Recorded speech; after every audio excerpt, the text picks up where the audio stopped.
We've talked about cryptocurrency, and probably by now, you probably figure that this whole market is volatile. And by the way, it is. So we talk about a cryptocurrency called stable coins. Like, how is it possible for something to be stable in this crazy world? Actually, that is the primary function of it. And that's why stable coins really almost become part of the asset in almost every serious crypto portfolio that you have. You want to have some stability in it. And a lot of times you actually pair some of your different tradings with a stable coin. So you have two of them going out, which is a different topic altogether. But stable coins, the purpose of them is to peg their value to some fiat currency. And as we recall, fiat currency is currency printed by a government. So the purpose of this is to match that. Now, an awful lot of them duplicate the US dollar. The US dollar is by far the most traded currency on planet Earth.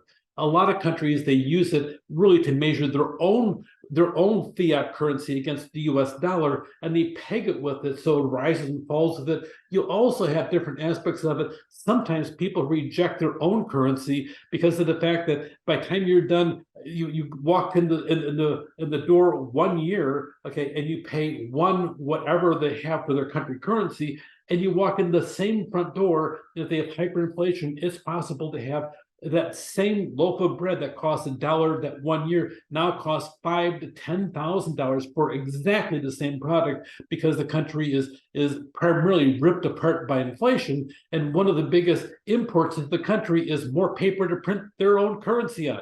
So that's why the US dollar really plays a major role. And that is where the role of the stablecoin comes in. It's a form of crypto, and it makes it easier to trade other digital assets. Each unit is supposed to have about $1 value if it's based on the US dollar, and you'll see other ones based upon the euro, then based upon this or whatever country it may be. But the stable coins have value, and they use them to pay for other digital assets into this whole cryptocurrency world. Regulated them would take the SEC into the domain of overseeing payment products, something it doesn't do, and frankly, hopefully, it shouldn't be doing. This ties directly into the discussion on the digital dollar, and you'll see China is actually going into the area of having a digital yuan, okay, and we've talked about having a digital dollar, and to be frank with you, I think it's a bad idea, especially when we have stable coins out there that can do the market better than us going into a digital currency, but we'll see what the national discussion ends up being. Stablecoins' primarily role is to have some type of utility on blockchains, and over 80% of the entire volume involves stablecoins as part of a traded pair. So the role of stablecoins, it links to their stability, and also when you have a traded pair, you're trading them. This along with a wilder cryptocurrency, and they're all a little bit wilder than a stablecoin. So as linked as a role, they're storing value in the markets. And they're all because they're populated by so many volatile assets. The three largest stable coins only experience small fluctuation in relative to the other assets. If you look over here, you can see the different aspects of at the bottom, you'll see the stable coins. They're really based about a dollar. And then you have the wild cryptocurrency market. There is no relationship between stable coins and the crypto market itself. The only area it's supposed to focus in on is that teeny tiny area of 1-for-1 with the US dollar or a treasury security or something almost always US backed. So you pay attention to that as to where it's at, or some other foreign currency, some fiat currency that it backs. Tether Holdings is by far the largest stablecoin. It really discloses most of its portfolio holdings, but not all. It's invested in some riskier assets, such as corporate debt, that's made money by lending tethers to customers.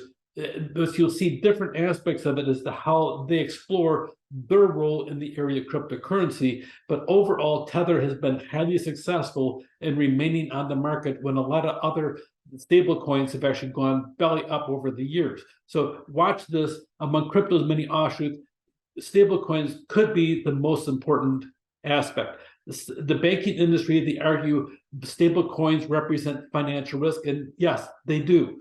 But a lot of things different present a lot of risk.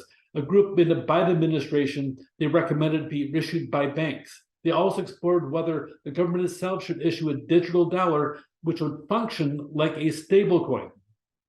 Frankly, the stable coins, if we regulate them appropriately and make certain that in the private sector they're regulated, that would eliminate the aspect of us having a digital dollar which has problems all of its own, and we'll discuss that in a future presentation in days to come. Many in the crypto ecosystem, they draw comfort with how securities are defined, and whenever you talk about defining the security, you have to go through what's called the Howey test, something decided by our Supreme Court. It's got 3 prongs. Is there an investment of money? Is there common enterprise? And is there an expectation of profits from others? Some people contend that stablecoin doesn't meet all of this, because especially expectation of profits, because of the fact that it really is designed to be a stabilizing feature in the cryptocurrency environment. So according to the SEC, though, an investment contract exists, okay, where there's an investment of money and a common enterprise with expectation of profits derived from the efforts of others. So you see the SEC charging into the market, doing its best to regulate. But in this area, I think they're totally wrong in the aspect of trying to regulate a stable coin. The other ones, we do have the Wild West still going on in cryptocurrency, but they claiming the Howey test applies to any contract, scheme, or transaction, regardless about the characteristics of typical securities. That's where they're coming from as of this moment. Digital dollars have a massive risk of government control. That probably is the most fearful aspect of what that realm is, which is why I strongly oppose the concept of a digital dollar. But you also have the aspect of hacking of a national security. Even as strong as the blockchain is right now, you have people all the time trying to attack blockchains and try to find a link where somebody didn't program it properly. If you have the US dollar in the aspect of being a digital dollar, you will have the entire planet Earth, all the hackers trying to hack that one secret transaction over there. And that is why I'm really opposed to the concept of a digital dollar.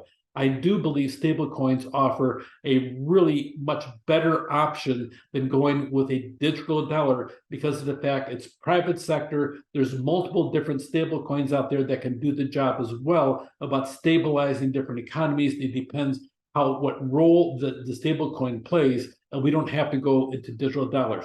China doesn't agree with me. Okay, they're pushing a digital yuan, but of course they have pegged their own yuan based upon the American dollar. So really, they've always decided to be a second tier to the US. Now they're trying to step out, trying to be the world power. And by golly, they're doing a good shot at it. But in this area, they're wrong, but except for the fact that part of the reasoning is that hyper control they want to have over its citizens, which is another reason I think a digital dollar is a really bad idea. And we'll talk about why it's a bad idea when we talk about that segment as well. So a lot of the material came from an article called Stablecoins in the Wall Street Journal. And just pay attention right now, there's 139 stablecoins out over there. Really, a well-rounded portfolio is going to have some stable coins in it. 1 or 2 is all you need, but a lot of times we use them for what we call traded pairs. But a stable coin is almost a must. I recommend it as well. Take care.